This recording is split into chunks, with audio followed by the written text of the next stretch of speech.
Bro, your mom always calling me, showing me food, bro. Why? Like, bro, y'all know I stay over here goddamn by myself, right? With no food, right? Y'all ass crazy.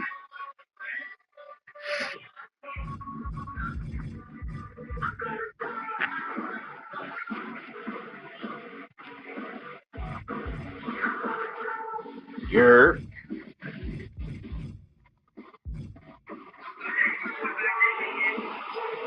huh?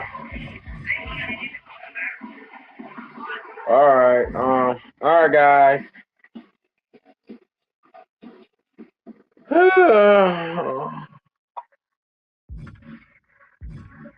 Tokyo?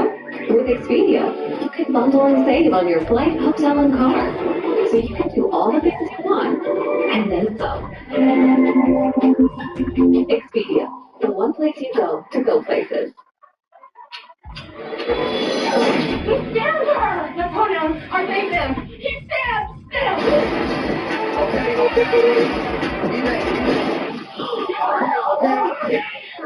Scary movie. Only fears too bad. The NBA Draft Combine is a great event where we can all overreact to things that don't matter. I'm joking, but most jokes do stem from a hint of the truth, and in this case, we, of course, shouldn't be taking everything that happens at the Combine as direct evidence of whether a player will be good or not, but some measurements and testing results can actually shine a light on the pros and cons of a player's game, either boosting or hurting their draft stock, and that brings us to today's video. Today we'll be discussing the biggest winners and losers from the Combine currently going down based on these measurements and results that we've seen. Before we start though, it turns out a good amount of you watching right now aren't even subscribed to the channel, so if you enjoy the content, consider hitting the subscribe button, as not only does it help out a ton, but it also very much appreciated. Now with that being said, let's begin.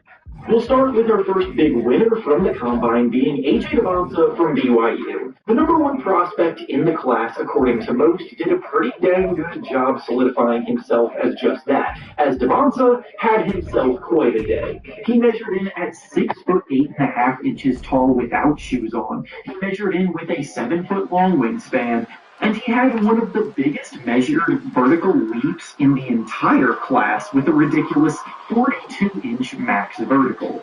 To be as big as he is, getting that high up just goes to show how freakishly athletic he really is. And when you compare that with the fact that he was already dominating the college game, leading the country in scoring, it becomes a lot easier to buy into that production, translating to the NBA when he stacks up better athletically than most of the defenders that will be guarding him. Then when you look at his showing in the off-the-dribble three-point shooting drill, he hit 23 of 30 shots, which ranked 8th out of the 68 participants. So while he didn't quite shoot as many threes in college, there is good reason to believe that he can be the three-level scorer that you would want the top prospect to be. Now over to our first loser from the event, we have Kingston Flemings from Houston. Again, things like this aren't the end-all be-all for how a prospect is going to perform in the NBA, so I want to re-emphasize that things like this need to be taken with a grain of salt, but it is objectively disappointing that Flemings measured in with the fifth shortest wingspan in the entire class. Kingston Flemings is 6'2.5" tall barefoot with a 6'3.5" long wingspan. He was a tremendous point of attack defender in college, and one of the biggest appeals with him as a prospect was his two-way play at position that is otherwise filled with pretty lackluster defensive talent. But the best perimeter defenders in the NBA historically have pretty long arms that they use to cause havoc with. Having a wingspan that is nearly equivalent to your height is much worse than expected, and while I'm by no means saying that this automatically means that Flemings will be a bad defender in the league, I do believe it might limit his upside on that end, which could prevent him from ever being truly elite in that regard. Now, for our next winner of the event, we have the entire Michigan frontcourt trio of Yaxel Lendeberg, Marez Johnson, and Ade Mara. Ade Mara was the tallest player at the entire event, measuring in at 7'3" barefoot, with the second longest standing reach ever measured in NBA Draft Combine history. He also performed very well for a player his size in the elite agility drill and other movement drills, showcasing that he is not the typical slow-footed OOF that many players his size tend to be. And with his height and length like that, it's hard not to imagine him flying up some draft boards. Whereas Johnson was also turning heads throughout the entire event, as probably the most physically gifted athlete in the entire draft class. Johnson ranked first among forwards in vertical jump, first in the lane agility drill, first in the three-quarter sprint, second in the shuttle drill, and most notable of all, he shot the ball very solidly in all of the three-point shooting drills. Johnson may not have shown off his jumper much in college, but it's worth monitoring as something that can reasonably be added to his game over time. Then Yaxel Landberg measured in at 6'9" with a 7'3" long wingspan, and he shot it pretty well in the shooting drills, further hammering home the idea that he has legit size and a translatable skill for the next level, despite being one of the older prospects. Now for our next loser of the event, we have Koa Pete from Arizona. Pete's draft stock has been on a steady decline ever since he opened up the season with a 30-point game, and while I still feel like I'm higher on him as a prospect than consensus, I do have to admit that he didn't exactly have the greatest showing at the Combine of the world. The appeal with him has always been that he is a physical force with power, quickness, and athleticism to wreck games in the paint, and there was hope that his jumper was a work in progress, but the Combine exposed some worrying things. Pete ranked dead last in both of the primary three-point shooting drills, hitting just 6 of his 25 attempts in both of them. And what was most bizarre of all is that Pete also ranked dead last in the Combine in the shuttle run, behind 7'3" Ade Mara, which is baffling for a prospect whose appeal is built around his athleticism and agility. Again, this isn't the end-all be-all for these guys, but we're kidding ourselves also if we try to say that it's not a bad look. Now for our next winner of the event, we have Cameron Carr from Baylor. Carr isn't viewed as lottery talent by consensus, but I do believe he has a lot of pure talent that was being overlooked until recently. Carr just measured in at 6'4.5" tall barefoot with an absurd 7'1" long wingspan. That is more length than a lot of the power forwards and centers measured in with at this year's Combine, and Carr is a score-first shooting guard playing out on the perimeter getting buckets. Carr also had a 22" max vertical jump, which, as we discussed earlier, ranked amongst those at the very top of this year's class. He has legit NBA shooting guard size with absolutely elite length to throw at you and jump out of the gym burst and explosive. Comparing that with the fact that at Baylor, he was a true three-level scorer that averaged an efficient 19 points per game, is going to be a skill set GMs are going to have a difficult time passing on. It's starting to make sense how he was also averaging over a block per game as a guard this season at Baylor. With that kind of two-way potential, we may actually see his name flirted with in lottery range. Now for our next loser of the event, we have Keith Wagler from Illinois. Wagner's in contention to be a top 5 pick this year, and I still very much believe the Clippers will be strongly considering taking him at 5, but the Combine did expose some things that may limit how high his upside could be. Wagler does have a very solid size for a guard, measuring in at 6'5" barefoot, but his wingspan was only 6'6", and a wingspan without really any differential from the height, as we just discussed earlier, you can see that this player is truly close to how good he really is. He was also a player this season in college that notably did not slow down a single jump. And with a 36" max vertical jump, it ranked around the average range of the Combine. What was clear is that he really got the ball pretty forward, but it's surprising that he was long throwing the ball. And he hit just 11 of the 25 shots in a solid 3-2 and 12 of the 25 shots in the season solid for us. Of course, all that matters is that he gets stuff that matters in the game, but it's good to have a lot of great shooter and we went one effort to the block. Now for a kind of winner of the event, we have Thurston Murray from Arizona.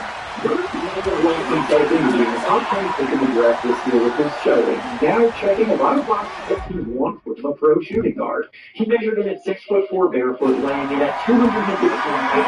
As one of the strongest and most muscular guards in the class, ready to embrace the physicality of the Trojans from day one, which is not too much point to air. That power translated to having one of the better most vertical jump speeds as well. His power is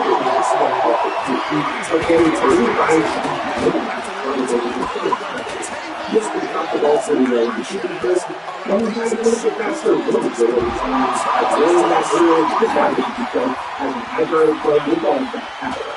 And finally, our final loser from the event that we'll be discussing is Alan Graves from Santa Clara.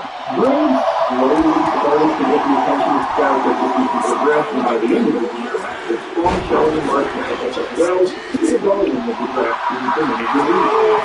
His sharpshooting stretch was not stopping the defense, and generates a lot of but already plays confidence. It will be more difficult for the team to translate to the pro. Very little resistance to the fact that he ranks near the rim with pretty much injuries. Rarely ranking outside of the top. One of them, and he was getting nasty. He also didn't really shoot all that well, which doesn't concern me much, if I'm being honest with you, but he would still like to see the sharpshooting prototypes come out and prove that they deserve that title and things like it. All in all, great first round, but I don't see him shooting up to the season like I anticipated he could because of it. And with that being said, that's all I have to say. Make sure to recommend and subscribe to the channel and comment down below which of the takeaways from the combine this year. Thanks for watching, and I'll see you all next time. Well, she went to Metro and paid for $260. Check out the Samsung Galaxy A17 5G for free. And no activation fee. Get that home for your money feeling only at Metro.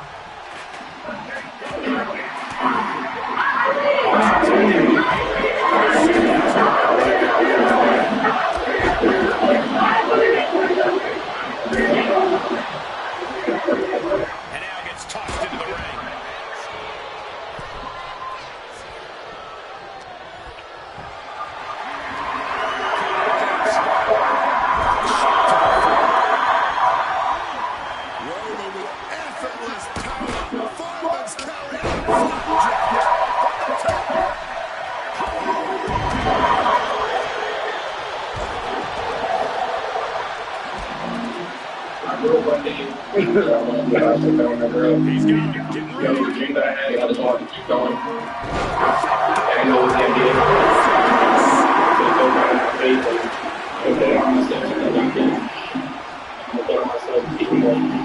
Looks like he's got something in mind.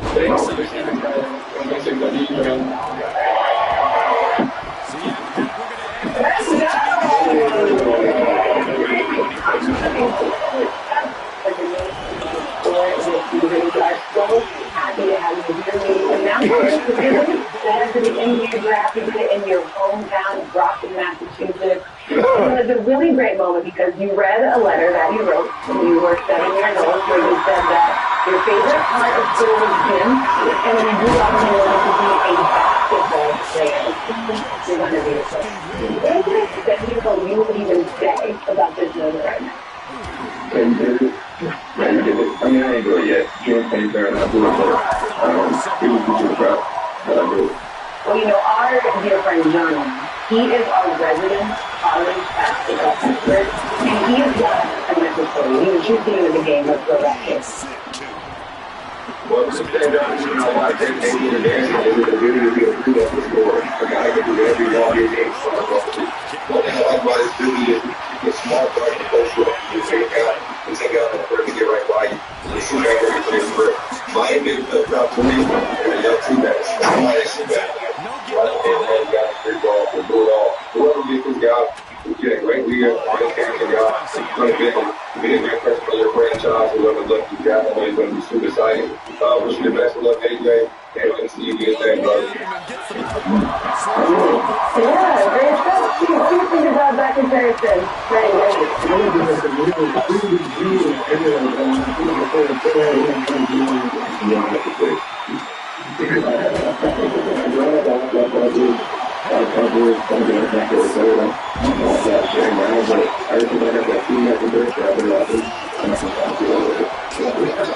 see in the field doing that.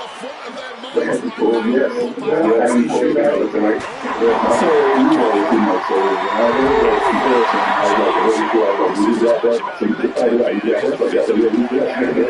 So that, you know what? So then I went on, like, if it was not, I would say without basketball, I would consider a change.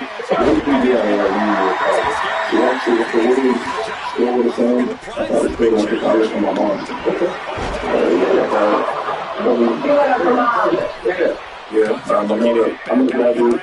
I'm gonna get my hair done line, but I'm not going to college to take the baseball with the physical league. I'm not taking that same thing. I'm going to be officially. I think I'm going to be to everything with fast food, so it's a good job. That's what it is. Nice communication. Well, look here. But in that 1 year, though, where did you feel yourself growing the most, and where do you need to take another jump at the next stage? Yeah, definitely my leadership. You know, we had Lucy Scott, this is like the other people in the interview, and everybody's kind of looking at me, and I was like, well, I'm a freshman, but my guy was taking for that leadership role. And I got a lot of work on, you know, bond handling, decision making, shooting, defense, so we obviously have a chance to go number one. You know, with that comes a lot, but take me through your mindset of like, what's most important to you?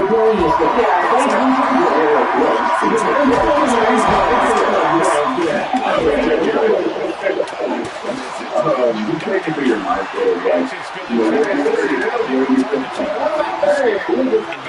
making sure everyone else sees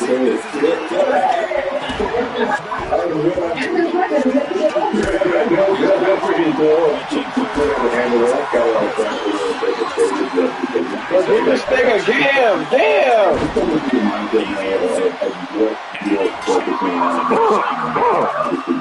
Y'all niggas retarded. Y'all niggas be so worried about other niggas, y'all ain't worried about niggas flying up the goddamn line. About NBA connections. I'm gonna enjoy this practice and go to one stupid ass nigga. You know, but also to Blake's point about being the number one pick or the projected number one pick, there's a lot of hype, a lot of expectations. I know you and your dad Ace are incredibly close, and he had a quote just saying, you know, AJ's used to it. He's been on the mat since 8th grade. How do you continue to shut out that noise? It's not hooping. I'm not about basketball. If there's no rankings with it, if there's no fans with it, I'll still do it. That's why you lost summer. The team World Cup, you guys won. Representing the country. Of course. I had to be CM Punk. Your game, your title, huh? Well deserved, and they got gold, so it's a terrific tournament. It was a great experience. Not that much. It was a great experience. What do you think from that? Especially on a USA team like that, full of 12 NBA players, you gotta buy into a role. And that's what I learned. Like that role for me, it wasn't like just scoring. So I tried to get a lot of rebounds. I was guarding the best player on the team.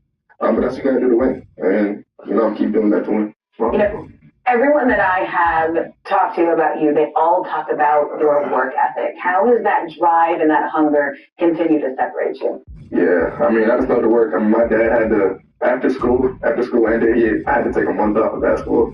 He was like, you're about to go so hard in pre-draft, like, I don't want you touching the basketball, which kind of hurt. But I said, that's love, though. Yeah. And I know a huge thing for you is also giving back. You have your own foundation. What do you really want to accomplish with that? Yeah, giving back. I mean, it started with him. I went to the Congo, where he's from, when I was about 4 years old, and I seen him giving out pens to school. And I was asking him why he did that, and he's like, for the less fortunate. One day it's going to be your day. So ever since I signed with Nike, I've been giving away backpacks and basketball shoes and everything like that. And for the foundation, I mean, I'm super big on education, obviously.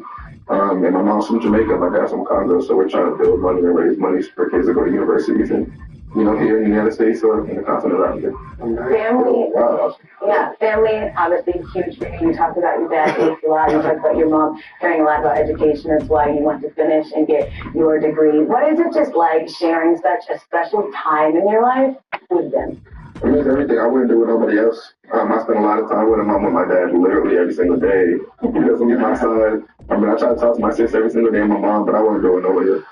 Oh, no, we are looking forward to all that you accomplish. But we know that you have great basketball skills, obviously. But let's talk about your golf game. We've seen you posting a little bit here. Walk us through what we got, AJ. Yeah, so me and Keena, he's I think he's the #1 golfer, college golfer. We ended up going to the same school at BYU, so we decided to host this little charity event called the Ascend Classic. Not horrible. Not horrible. Are you serious? I don't know if you have to clip, but I mean, it was damn near a hole-in-one when I played. I saw that. It was about 3. It was about 5 feet away. Yeah. For a rookie, that's not bad. There you go. I like this little competition we got here because BG here, AJ, that's too much. They're never gonna let that go. He loves golf, and here at NBA Nightcap, he is the putting champion. So should we do a little back and forth? Yeah, Let's do it. Come on, let's do it. Here we go. You can get in. Everyone's got it. We'll get it, young fella. So here, AJ, we can turn, we got our putt over there. Thank you. They give us a small course. Yeah, these things are too little small. Thing is a course for you, AJ. Oh, yeah. Alright, 6 balls total. You go 3, I'll go 3. Whoever makes more. AJ first. Yeah, I mean, come on. We're gonna go first. Alright, so.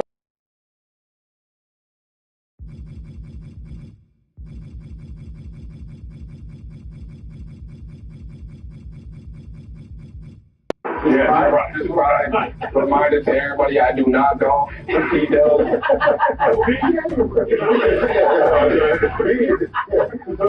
Number 2 clubs. Yeah.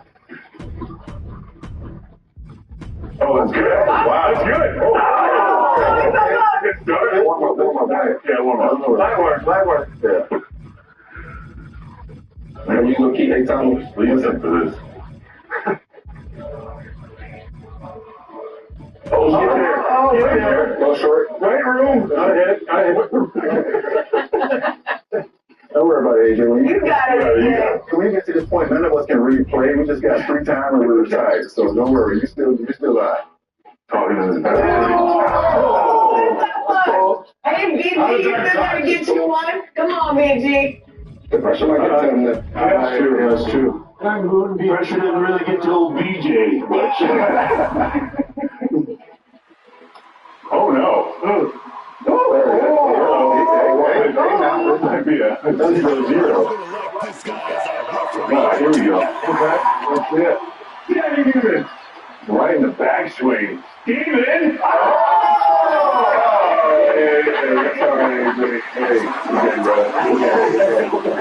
Congratulations on all that is ahead, AJ. Round of applause here. We're so excited to see everything that you're doing in the league. We appreciate you joining us. I'm Taylor Russ with NBA on Prime. Thanks so much for watching. Don't forget to hit that subscribe button to see interviews with your favorite players, experience the most exciting moments around the league, and see what the NBA on Prime crew is up to all season long. And remember, you can hang out with us live each week during the NBA season, only on the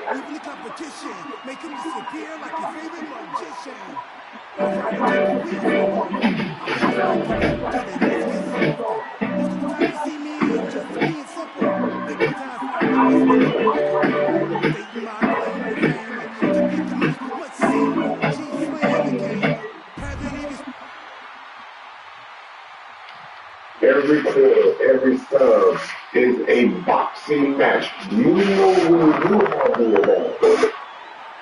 Salute, send off, send another team that came from there. Yeah. I can tell you this team would love where it came from. I can tell you this, they got their ass suited to the came from. The San Antonio Spurs eliminate the Minnesota Timberwolves Game 6, 139 to 109. I mean, everything on the San Antonio side took from Stephon Castle and really stepped up and stepped out this series. Really, man, Dylan Harper.